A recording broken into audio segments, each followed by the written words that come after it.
गुमराह एपिसोड 241। मेरे खामोश होते आबी ने झपट कर आसिया का हाथ थामा और उसे दरवाजे की तरफ खींचते हुए बोला, हाँ यार अब जल्दी करो, उस जलील आदमी को हवेली से बाहर जाने का मौका नहीं देना चाहिए हमें, वो हमारी तरह दूसरों को भी धोखा दे सकता है।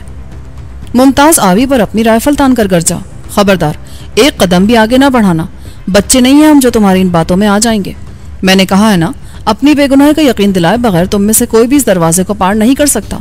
चलो जल्दी करो, खैरियत चाहते हो तो अपने पिस्तौल जमीन पर डालकर सीधे खड़े हो जाओ। वो अयार लोमड़ी की औलाद हमारी किसी चाल में आने को तैयार नहीं हो रहा था। ऐसा मालूम होता था कि वो आसिया के इरादों से पूरी तरह बाखबर था। उसकी नजरें आसिया पर जमी हुई थी। ऐसा मालूम होता था कि वो आसिया के इरादों से पूरी तरह बाखबर था और ये भी जानता था कि जब हम लाखों की हवेली में आए थे तो आसिया हमारे साथ नहीं थी। हवेली के वो लोग जिन्होंने हमें आसिया को पुलिस की तहवील से आज़ाद कराते देखा था, उसे उसके बारे में बता चुके थे।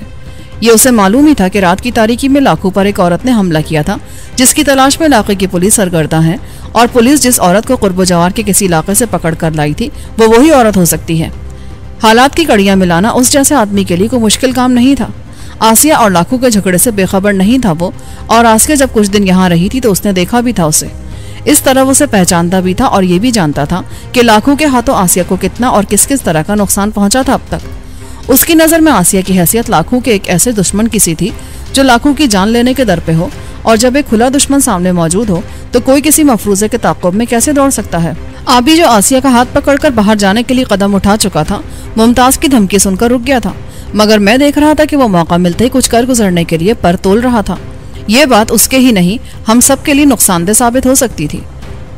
वो दोनों जो हम पर राइफलें ताने हमें कहर आलूद नजरों से देखते हुए धमका रहे थे, कोई सीधे साधे शरीफ और बेजरर लोग नहीं थे, और ना ही वो अपने जिस्मों पर सरकारी यूनिफॉर्म सजाकर महज अपनी तनख्वाहें सीधी करने की खातिर किसी दिखावे के मुकाबले के लिए आन खड़े हुए थे हमारे सामने। वो रंगे सयार लोग अपनी जाने हथेली पर सजाए फिरते थे।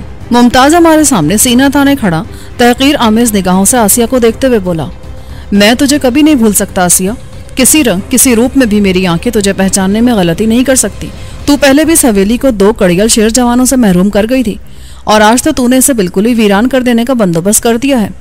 तेरी खुशकिस्मती थी उस रोज मैं यहाँ मौजूद नहीं था, और ये लाशारी, ये हमारा शेर सरदार, ये तो हमेशा ही तेरे सामने गीदड़ बन जाता था। इसकी इसी कमजोरी ने आज इसे इस अंजाम से 2-4 कर दिया है।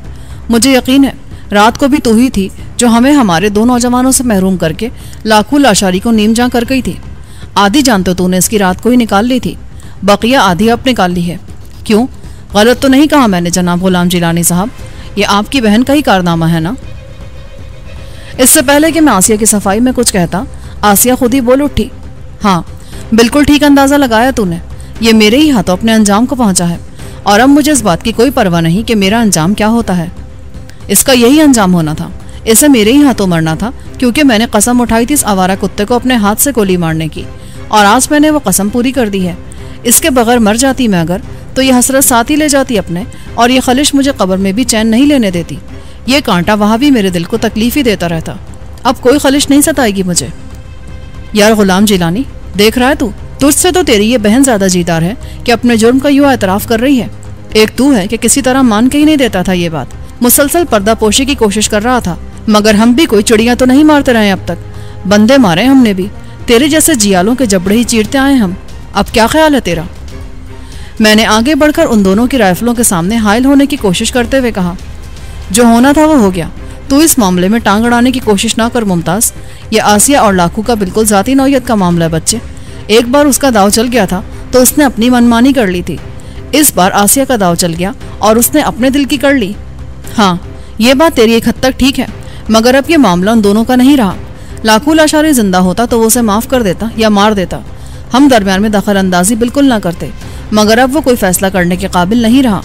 इस सूरत में फैसला हमें करना है, उसकी गैर हाजिरी में मैं और सैफ अली ही फैसले करते रहे हमेशा, आज भी हम दोनों ही फैसला करेंगे, और हम तेरी बहन से पूरा पूरा इंसाफ करेंगे जिलानी।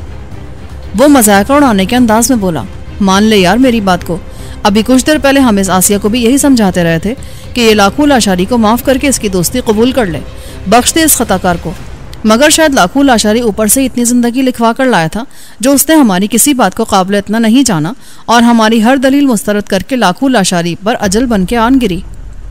और अगर मैं भी तेरी बात मानने से इनकार कर दूं तो, उसने तेवरी चढ़ाकर हकारत से कहा, तो मैं यही समझूंगा कि तेरी भी हयाती के दिन मुक चुके हैं, तेरा भी बुलावा आ गया है ऊपर से। उसने कहकहा लगाया, लगता है तेरा किसी जोरावर से सापा ही नहीं पड़ा अब तक, बच्चा समझ रहा है तू हमें। मेरा भी यही ख्याल है तेरे बारे में, शायद गुलाम जिलानी को जानता नहीं है तू। मैंने भी तुर्की ब तुर्की जवाब दिया। आबी का पैमाना सबर लबरेज हो चुका था। वो तड़क कर बोला, ओए क्या बकबक लगा रखी है, परे हट जाओ, मैं देखता हूं उसे। वो मुझे एक तरफ धकेलकर चीते की सी तेजी से मुमताज पर जा पड़ा। उसे हरकत में आते देखकर मुमताज और उसके दूसरे साथी ने बैक वक्त अपनी अपनी राइफलों की लबलबी पर जोर डाला, मगर वो तो अपनी जगह से जुम्बिश तक करने को तैयार ना थी। वो दोनों राइफलों की इस बेवफाई पर हैरान भी न हो सके थे पूरी तरह कि आबी ने उन्हें टक्करें मार मार कर जमीबोज कर दिया। उनके गिरते ही आसिया ने दरवाजे की तरफ छलांग लगा दी। इससे पहले कि मैं उसकी तरफ मुतवज्जो होता, वो दरवाजे से बाहर निकलकर मेरी निगाहों से ओझल हो चुकी थी। मैंने झपट कर मुमताज के हाथों से उसकी राइफल छीन ली और आबी से कहा, ओए आबी जल्दी कर, वो आसिया बाहर निकल गई है, ये दूसरी राइफल तू संभाल ले और आजा जल्दी से। मैं राइफल एक हाथ से संभालकर दूसरे हाथ में पिस्तौल उठा आसिया के पीछे दौड़ा। आबी ने भी जरा सुस्ती नहीं की थी। वो मेरी बात सुनते ही दूसरे आदमी की राइफल झपट कर मेरे साथ ही साथ दरवाजे से बाहर निकला था। बाहर आते उसने दरवाजा बंद करके बाहर से कुंडी चढ़ा दी। मैं मेहमान खाने की तरफ लपका क्योंकि मैंने आसिया को उधर ही जाते देखा था। पूरी हवेली में भगदड़ मची हुई थी। लाखों लाशारी के मुसल्ला जवान हवेली के चारों तरफ भागे फिर रहे थे। या तो उन्हें अंदर का ख्याल नहीं आया था, या शायद फिर उन लोगों को यही हिदायत की गई थी कि वो बाहर का ख्याल रखें और किसी अजनबी को हवेली से बाहर ना निकलने दें। मेहमान खाने के जिस कमरे में हमें ठहराया गया था और जहां हमने थानेदार अफजल बेग, उसके साथियों और सैफ अली को बांध कर डाला था, उसका दरवाजा अब भी बाहर से बंद था। इसका मतलब यह था कि अभी तक किसी का उस तरफ से गुजर नहीं हुआ था। हम उधर से गुजरकर दरवाजे से बाहर निकले ही थे कि स्टैंड गन से गोलियां चलने की आवाज सुनकर एकदम ठिठक गए। मैंने चौंक कर सवालिया निगाहों से आबी की तरफ देखा। वो बोला, हवेली के सामने वाले हिस्से से ये आवाज आ रही है, शायद आसिया को बाहर जाने से रोकने के लिए वो लोग स्टैंड गन से गोलियां बरसा रहे हैं उस पर। एहतियात से चौकिन्ना अंदाज में आगे बढ़ो और किसी आड़ से स्टैंड गन वाले को देखो। हमें हर हालत में उसे रोकना चाहिए ताकि आसिया सलामती के साथ बाहर निकल सके। मैं यहाँ आसपास नजर रखे हूँ ताकि कोई तुम पर पीछे से वार ना कर सके। जा यार, जल्दी कर, सोचने का वक्त नहीं है ये, आसिया की जिंदगी खतरे में है। मैंने बहुत मोहतात अंदाज में बाहर का जायजा लिया। उस तरफ उनका कोई आदमी इस वक्त नजर नहीं आ रहा था। मुमकिन है आसिया पर नजर पड़ते ही वो सब के सब उसी की तरफ मुतवज्जो हो गए हों और उसे घेरने की कोशिश कर रहे हों, क्योंकि स्टैंड गन के साथ ही वक्फे वक्फे से पिस्तौल और राइफल चलने की आवाज भी सुनाई दे रही थी। मैं मुतमईन होकर बाहर निकलकर तेज तेज कदम उठाता हुआ उस तरफ बढ़ गया जहां से घूमकर हवेली के सामने उसके मेन गेट तक पहुंचा जा सकता था। मोड़ काटकर एकदम सामने जाने से पहले मैंने एक दीवार की आड़ से थोड़ा सा सर निकालकर उस हिस्से का जायजा लेना जरूरी समझा जिधर यह फायरिंग का तबादला हो रहा था। हमारा ख्याल था कि वहां हवेली के मुहाफिजों ने आसिया को रोकने के लिए फायरिंग शुरू की हुई है, लेकिन अब मालूम हुआ था कि वहां तो सूरत हाल ही कुछ और थी। मेरे बिल्कुल सामने शराफत अली की कार खड़ी थी। मेरे और उसके दरमियान बमुश्किल 25 गज का फासला रहा होगा। कार की आड़ में शराफत अली स्टैंड गन लिए बैठा हवेली की जानिब गोलियां बरसा रहा था। वो किसी तरबियत याफ्ता फौजी की तरह इस तवातुर से फायरिंग कर रहा था कि उसके किसी मुकाबिल को सामने आकर जवाबी कार्रवाई करने की मोहलत ही नहीं मिल रही थी। गोलियों की इस बरखा में किसकी हिम्मत हो सकती थी कि उसका सामना कर सके। लाखों लाशारी के आदमी इधर उधर छुपे महज अंदाजे से इक्का दुक्का फायर कर रहे थे। वो सारे के सारे हवेली के अंदर जमा हो गए थे। बाहर कहीं भी कोई नजर नहीं आ रहा था। हवेली के सामने चार दीवारी में आमदरफ्त के लिए एक ही दरवाजा था, जिसे छोटे बड़े लकड़ी के तख्तों से बनाकर मिट्टी की कच्ची दीवारों में नस्ब कर दिया गया था। उसी दरवाजे को हवेली का मेन गेट कहा जा सकता है। आमतौर पर वहाँ एक शख्स मुहाफिज के तौर पर हर वक्त मौजूद रहता था, मगर ना जाने क्यों उस वक्त वहाँ वो मुहाफिज भी नजर नहीं आ रहा था। मैं जहाँ खड़ा था वहाँ हवेली की इमारत में दाखिल होने का दरवाजा मेरे बाएं जानिब कोई 15 कदम के फासले पर था। मैं वहीं खड़ा सूरत हाल को समझने की कोशिश कर रहा था कि मैंने आसिया को दौड़ते हुए शराफत अली की कार की तरफ जाते देखा। वो हवेली के दरवाजे से निकलकर उधर जा रही थी। शराफत अली ने भी उसे देख लिया था और उसे देखते ही इमारत की तरफ अंधाधुंध कई फायर झोंक मारे थे। इस तरह वो आसिया को बाहिफाजत अपने पास पहुंचने का मौका देना चाहता था और उसे अपने मकसद में नाकामी नहीं हुई थी। आसिया को शराफत के करीब पहुंचने तक किसी ने हवेली की तरफ से निशाना बनाने की कोशिश नहीं की। आसिया ने शराफत अली के पास बैठकर उससे कुछ कहा। फासला होने की वजह से मैं ये न जान सका कि उसने क्या कहा था। शराफत अली की नजरें अब भी हवेली ही की तरफ लगी हुई थी। उसकी स्टैंड गन भी उसी तरफ उठी हुई थी। आसिया की बात का जवाब देकर उसने हवेली की तरफ एक और फायर किया। इस बार गोली चलते ही मैंने हवेली के दरवाजे में किसी के करहा कर गिरने की आवाज सुनी। ये आवाज सुनकर मैं अपनी जगह से निकलकर सामने आ गया और उस तरफ देखा जहां वो शख्स गोली खाकर गिरा था। हवेली के दरवाजे के सामने कोई जवान अपने ही खून में लौट रहा था। शायद वो आसिया का ताक़ुब करते हुए वहां आन पहुंचा था और हालात को समझे बगैर बेखतर बाहर आने की गलती कर बैठा था। गोली सीधी उसके सीने में जा उतरी थी और वो जानकनी के आलम में तड़प रहा था। वो स्टैंड गन जिससे वो आसिया को शिकार करने के लिए दौड़ा चला आया था, उसके हाथों से निकलकर दूर जा गिरी थी। मैंने चंद कदम शराफत अली और आसिया की तरफ बढ़कर अपने हाथ में पकड़ी राइफल आसिया की तरफ उछालते हुए कहा, ये राइफल तू संभाल ले आसिया, मैं इस जां बलब शख्स की स्टैंड गन ले आता हूँ। राइफल आसिया की तरफ फेंककर मैं हवेली के दरवाजे पर पड़े शख्स की तरफ बढ़ा तो शराफत अली ने घबराकर आवाज दी, क्या कर रहे हो जिलानी, उधर ना जाओ, अंदर से कोई तुम्हें निशाना बना सकता है। मैंने उसकी बात पर कान नहीं धरे और इत्मीनान से आगे बढ़ता चला गया। जख्मी के करीब जाकर मैं उसकी स्टैंड गन उठाने के लिए नीचे झुका तो हवेली के दरवाजे के अंदर से किसी ने ललकार कर कहा, खबरदार जवान, गन को हाथ ना लगाना वरना भेजा उड़ा दूंगा। मैंने नीचे झुके झुके गर्दन मोड़कर दरवाजे की सिमत देखा। अंदर दो आदमी स्टैंड गन मेरी तरफ सीधी किए खड़े थे। वो जहां खड़े थे वहां उन्हें मैं देख तो सकता था, मगर शराफत अली और आसिया की नजरें उन तक नहीं पहुंच सकती थी। वो दोनों भी शायद उस बाहर पड़े शख्स के पीछे ही पीछे वहां तक पहुंचे थे। वो अपने आगे चलने वाले का हशर देखकर वहां रुक गए थे। बड़े पले हुए सुअर थे वो दोनों और चेहरों से उनके हैबत बरसती नजर आती थी। सर पर सिंधी अंदाज के बड़े बड़े पगड़ लपेट रखे थे उन्होंने और माथे, नाक और आंखों के सिवा पूरे चेहरे को घनी दाढ़ी और मूछों ने छुपा रखा था। मैंने उनकी धमकी को नजरअंदाज करके गन उठा ली और उसे हाथों में संभालते हुए उनकी तरफ बढ़ने लगा। मेरी इस बेखौफी इन्होंने बौखला कर रख दिया। उन्होंने बैक जुबान एक बार फिर मुझे तनबीह की, रुक जा जवान, क्यों अपनी जान देने पर तुल गया है, फौरन ये स्टैंड गन फेंक दे। मैंने मुस्कुराते हुए कहा, तुम जानते नहीं हो शायद मुझे, मैं लाखों लाशारी का मेहमान हूँ गुलाम जिलानी।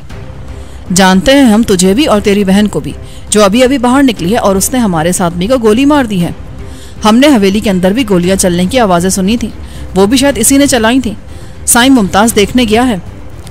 मैंने दरवाजे के अंदर कदम रखते हुए कहा, जवानों मेरी बात मानो, इस खून खराबे से किसी को कुछ हासिल नहीं होगा। जो कुछ होना था वो हो चुका, जिसके लिए जो लिख दिया गया था वो पूरा हो गया। अब भूल जाओ इस बात को, मिट्टी डालो और बात को मत बढ़ाओ। मतलब क्या है तेरा जिलानी, कहना क्या चाहता है तू, किसके साथ क्या हो गया है, खुलकर बात कर। उनके चेहरे तारीख हो गए। मेरा मतलब उस वाक़े से है जो इस हवेली में ज़हूर पजीर हो चुका है। जिसकी आ जाती है उसे कोई रोक नहीं सकता यारों। होनी को टालना किसी इंसान के बस की बात नहीं है। कदूरत धो डालो अपने दिलों से और मान लो कि उस सोहने रब को यही मंजूर था। वो दोनों हैरत से आंखें फाड़े मुझे तक रहे थे। उनके दिमाग जैसे सुन होकर रह गए थे। वो या तो सचमुच मेरी बातों का मतलब समझने से कासिर थे या जानबूझकर समझना नहीं चाह रहे थे और चाहते थे कि मैं इबाहम खत्म करके लाशारी के बारे में बिल्कुल सीधे और साफ अल्फाज में बात करूं और उन्हें खुलकर बता दूं कि वो अपने अंजाम को पहुंच चुका है। उनमें से एक बोला, तुम क्या कह रहे हो, हमारी समझ में बिल्कुल नहीं आ रहा। क्या हवेली में कोई संगीन वाकया हो गया है? क्या आसिया ने लाशारी? हाँ, मैं यही कह रहा हूँ तुमसे। उन दोनों का झगड़ा निमट गया है आज। आसिया ने अपना सीना ठंडा कर लिया है। हालांकि मैंने बहुत कोशिश की थी कि उसका यह अंजाम ना हो, मगर तकदीर से कौन लड़ सका है आज तक। तो इसने लाशारी साईं को मार दिया और तुम इसे बचाकर ले जाना चाहते हो हमारे हाथों से। हट जा हमारे सामने से जिलानी। ये कैसे मुमकिन है कि शेर की कछार में घुसकर कोई इसका शिकार करे और सलामत निकल जाए? हम इसे जिंदा नहीं जाने देंगे। ऐसा मत कहो, जोश में मत आओ। खून का उबाल आदमी को बर्बादी की तरफ ले जाता है। गर्म खून कभी सही सिमत में रहनुमाई नहीं करता। उसे ठंडा होने दो, फिर कोई फैसला करना। जल्दबाजी से काम मत लो और जो कुछ बच गया है उसे बचा ही रहने दो। तू बुज़दिली का सबक पढ़ाने आया हमें या अपनी बहन को बचाने के लिए हमें गुमराह करना चाहता है? हम तेरी बातों में आने वाले नहीं हैं और सलामत तो हम तुझे भी नहीं जाने देंगे। पुलिस से तो तूने ही छुड़ाया था उसे। पहले तो तेरा ही किस्सा तमाम कर देते हैं हम। उन्होंने अपनी अपनी गनें सीधी करके मुझे जद में ले लिया, मगर वो खौफनाक गनें मेरे सामने जुबान खोलने पर किस तरह आमादा हो सकती थीं। वो दोनों उनसे उलझ रहे थे, उन्हें गोलियां उगलने पर मजबूर कर रहे थे, मगर उन्हें तो जैसे पाला मार गया था। जुबानें गुंग होकर रह गई थी उनकी। मैंने हंसकर कहा, क्यों अपनी तवानाई ज़ाया कर रहे हो? मेरी मौजूदगी में यह तुम्हारा कोई इशारा नहीं समझ सकेंगी। इनके कुल पुर्जे जंग आलूद हो चुके हैं। इस घड़ी इन पर भरोसा मत करो। उनकी हालत दीदनी थी। उन्होंने कभी सोचा भी नहीं होगा कि वो गनें उन्हें यूं दगा दे सकती हैं। वो बुरी तरह झंझलाए हुए थे। ये बात उनकी समझ में नहीं आ रही थी कि दोनों गनें नाकारा कैसे हो गईं। उन्होंने घबराकर मेरी तरफ देखा। उनका ख्याल होगा कि उस वक्त से फायदा उठाकर मैंने उन्हें अपने हथियार के निशाने पर रख लिया होगा, मगर मैंने ऐसा नहीं किया। उनके खिलाफ में किसी भी किस्म की जवाबी कार्रवाई नहीं करना चाहता था उस वक्त तक, जब तक वो मुझे ऐसा करने पर मजबूर ना कर देते। मैंने अपने हाथ में पकड़ी हुई स्टैंड गन की नाल जमीन की जानिब झुकाते हुए मुस्कुराती नजरों से उन्हें देखा। उन्होंने ये मौका गनीमत जाना और एक साथ पलटकर उस दरवाजे की जानिब छलांगे लगा दी जो अंदर एक और कमरे में खुलता था। मैंने भी उन्हें रोकना मुनासिब ना जाना और उनके जाने के बाद आगे बढ़कर वो दरवाजा बंद करके कुंडी चढ़ा दी। फिर बाहर आकर वो दरवाजा भी बंद कर दिया जो उस तरफ हवेली में आमदोरफ्त का वाहिद दरवाजा था। अब उस तरफ से किसी के बाहर आकर हमला करने का इम्कान नहीं रहा था। इस काम से निमटकर मैं शराफत अली की जानिब मुड़ा तो मेरी नजर आसिया पर पड़ी। वो शराफत अली की कार के अक़ब से निकलकर उस तरफ दौड़ी चली जा रही थी जहां पुलिस की जीप खड़ी थी। उसे इस तरह दौड़ते देखकर किसी ने हवेली की जानिब से उसको निशाना बनाने की कोशिश की थी। यके बाद दीगरे उस पर 2 गोलियां चलाई गई थी, मगर अभी उसकी जिंदगी के दिन तमाम नहीं हुए थे। दोनों में से एक भी गोली उसको ना लग सकी। शराफत अली ने जल्दी से अपनी स्टैंड गन का रुख उस तरफ करके जहां से आसिया पर गोलियां चलाई गई थी फायरिंग शुरू कर दी। उसकी इस कार्रवाई का खातिरखा नतीजा निकला। फिर किसी ने आसिया पर गोली चलाने की जुर्रत ना की और आसिया बाहिफाजत पुलिस की जीप तक पहुंच गई। शराफत अली का मकसद भी उसे तहफ़्फ़ुज़ ही फराम करना था। वो आसिया को हवेली से निकल जाने का मौका देना चाहता था और उसे अपने मकसद में नाकामी नहीं हुई थी। आसिया पलक झपकते में जीप पर जा चढ़ी और स्टीयरिंग संभाल कर जीप को स्टार्ट कर दिया। उसकी चाबी इग्निशन में मौजूद थी। आसिया ने जीप स्टार्ट करके रिवर्स गियर में डाली और उसे तेजी से दौड़ाते हुए लकड़ी के उस फाटक से जा टकराई जो कच्ची दीवार में नस्ब था। एक ही टक्कर में फाटक उखड़कर बाहर जा गिरा और उसके साथ ही दोनों तरफ की दीवारों का कुछ हिस्सा भी गिर गया। मगर आसिया को इस बर्बादी पर तवज्जो देने की फुर्सत नहीं थी। वो गिरे हुए फाटक के ऊपर से गुजारकर जीप को बाहर लिए चली गई। बाहर निकलते उसने उजलत के साथ जीप का रुख तब्दील किया और फिर उसे पूरी रफ्तार से दौड़ाते हुए हमारी नजरों से ओझल हो गई। मैं अपनी जगह खामोश खड़ा उसकी मशाकी पर हैरान ही होता रह गया। इसके सिवा मैं और क्या कर सकता था। उसके इस तरह चले जाने के बाद मुझे अंदेशों और वसवसों ने आ घेरा। वो पुलिस की सरकारी जीप में फरार हुई थी जिसे दूर से ही देखकर पहचाना जा सकता था। रास्ते में उसे कोई भी पुलिस पार्टी मिल सकती थी। आम गुजरगाहों पर पुलिस की गाड़ियां उमूमन गश्त पर रहती हैं। उनमें से किसी की नजर उस पर पड़ जाती तो उसे महकमे की जीप में एक तन्हा लड़की को देखकर वो खामोश तमाशाई नहीं बना रह सकता था। ऐसी सूरत में उसका किसी महफूज मकाम तक पहुंचने से पहले ही धर लिया जाना नामुमकिन नहीं था। अभी उसे मौत के मुंह से निकल कर आए कितने दिन हुए थे। अभी तो कानून के बंदों की आंखों में उसकी तस्वीर धुंधलानी भी शुरू नहीं हुई होगी। अभी तो वो पूरी शदोमत के साथ उसे तलाश कर रहे होंगे। मुझे ये बात समझ नहीं आ रही थी कि आखिर उसे मुझसे भागने की क्या जरूरत थी। मैं उसे कोई नुकसान तो नहीं पहुंचा सकता था। उसे लाखों के आदमियों के हवाले तो नहीं कर सकता था। ये ठीक है कि मैं उसे लाखों के खूंटे से बांध देने की कोशिशें करता रहा था और उसे समझा बुझाकर मैंने उससे लाखों को माफी दिलाने की कोशिश भी की थी, मगर इसका मतलब ये तो हरगिज नहीं था कि अब जब उसने मेरी हर तजवीज रद्द करके लाशारी का पत्ता ही काट दिया था तो मैं उसे मौत के मुंह में तो नहीं दे देता। तहफ़्फ़ुज़ ही कर रहा था मैं तो उसका। फिर वो किस बात से खौफजदा थी, क्यों इस तरह मेरा साथ छोड़कर चली गई थी, ऐसी क्या बात थी उसके पेश नजर। मैं अजीब सी उलझन महसूस करने लगा। आसिया मेरी समझ से बाहर होती जा रही थी। बैक वक्त कई भागते हुए कदमों की आवाज ने मुझे मजीद उसके बारे में सोचने की मोहलत ना दी। मैंने चौंक कर शराफत अली को देखा। वो हवेली के उसी हिस्से की जानिब नजरें जमाए खड़ा था जहां से कुछ देर कबल मैं इधर आया था। भागते हुए कदमों की आवाजें उसी तरफ से आ रही थी। ऐसा मालूम होता था जैसे कुछ लोग दौड़ते हुए हमारी ही तरफ आ रहे हैं। मुझे ख्याल आया कि मैंने सामने का दरवाजा बंद करके जिन लोगों को बाहर आने से रोकना चाहा था वो अब अकबी दरवाजे से निकलकर इधर आ रहे थे और शायद वो हमसे एक फैसला कुन जंग करने के इरादे से बाहर निकले हैं। वो या तो अपने सरदार लाखों लाशारी की एवज हमें नाबूद कर देंगे या खुद फना हो जाएंगे। मैंने शराफत अली को आवाज देकर कहा, शराफत अली इधर मेरे पास आ जाओ, मैं ये दरवाजा खोल रहा हूँ, हम दोनों इस कमरे में मोर्चा बना लेते हैं। शराफत ने जवाब दिया, अब इसका वक्त नहीं रहा है, मैं कार के पीछे जा रहा हूँ, तुम अंदर आ जाओ। उसने ठीक ही कहा था। अब उसके पास इतना वक्त नहीं रहा था कि वो मुझ तक पहुंच सकता। वो जिस जगह खड़ा हुआ था वहां से आने वालों को दूर से ही देख सकता था और उसने उन्हें आते हुए देख लिया था। दूसरे लम्हे वो मुमताज जिसे आबी लाशारी के मुर्दा जिस्म के साथ कमरे में बंद कराया था स्टैंड गन ताने दौड़ता हुआ हमारे मुकाबले आ गया। उसके पीछे ही पीछे सैफ अली और थानेदार अफजल बेग भी थे। उन दोनों ने राइफलें उठा रखी थी। मैं चूंकि हवेली के दरवाजे के साथ खड़ा था इसीलिए खुली जगह पर होने के बावजूद वो गर्दन मोड़े बगैर मुझे नहीं देख सकते थे। शराफत उनके बिल्कुल सामने था, लिहाजा वो उसी की तरफ मुतवज्जो थे।